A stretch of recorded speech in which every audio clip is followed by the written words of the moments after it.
Hello students, class 12th subject mathematics.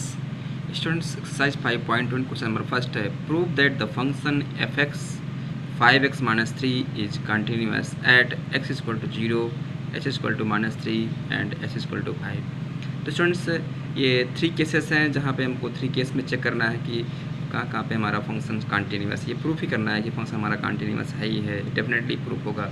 ठीक है students, तो हमने एक पार्ट को लिया जिसमें नेगेटिव वैल्यू है, आपको थोड़ा सा लग रहा होगा जैसे ये नेगेटिव वैल्यू कैसे सॉल्व होगी, तो हम एक क्वेश्चन को लेकर सॉल्व कर रहे हैं, बाकी ये दोनों पार्ट आपको सॉल्व करना है। ठीक है स्टूडेंट्स, बस ध्यान रखना है स्टूडेंट्स, जहाँ पर जो फंक्शन एफ एक्स है, अगर सिंपल फंक्शन है स्टूडेंट्स, क्या है हमारा, अगर सिंपल फंक्शन है, ठीक है, या फिर वो सिग्नम फंक्शन है, क्या हमारा सिग्नम, जहाँ पर सिंपल फंक्शन होगा वहाँ हम इस टाइप से सॉल्व करेंगे, वहाँ पर RHL और LHL लिमिट नहीं लेते हैं। बट जहाँ पे स्टूडेंट्स सिग्नम यानी सिंघम फंक्शन होगा वहाँ पर RHL और LHL और फंक्शंस की वैल्यू को सॉल्व करते हैं। ओके स्टूडेंट्स, जहाँ पे तीनों सेम होंगी तभी वो कंटिन्यूस होगा।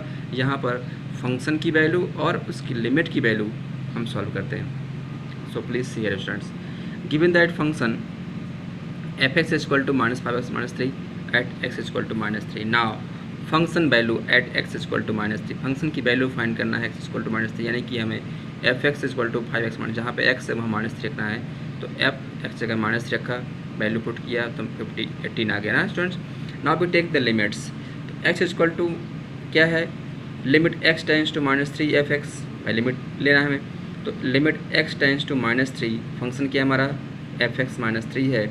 अब हम वैल्यू पुट कर देंगे यहाँ पर। यहाँ बेटा कुछ भी आपको राइट लेफ्ट नहीं लिखना है, सिर्फ डायरेक्टली ऐसे लिखना है आपको, ठीक है ना, जहाँ पर आपका ये बताया था क्राइटेरिया आपको सिंपल फंक्शन की। तो 5 इंटू -3 तो कितना आ गया 18।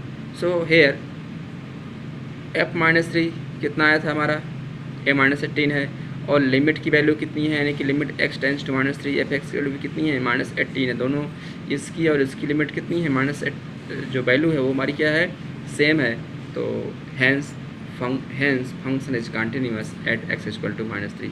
ये केस फर्स्ट, एक केस में इतना सॉल्व किया, सेम आप x इक्वल टू 0 पे भी इतना ही सॉल्व करेंगे, ठीक है, इतना ही सॉल्व करना है, और x इक्वल टू 5 पे भी सेम ऐसे ही सॉल्व करना है। ठीक है स्टूडेंट्स, तो आपको जो होमवर्क है आज एक्सरसाइज 5.1 के क्वेश्चन नंबर 1 to 5 सॉल्व करने हैं। Okay students.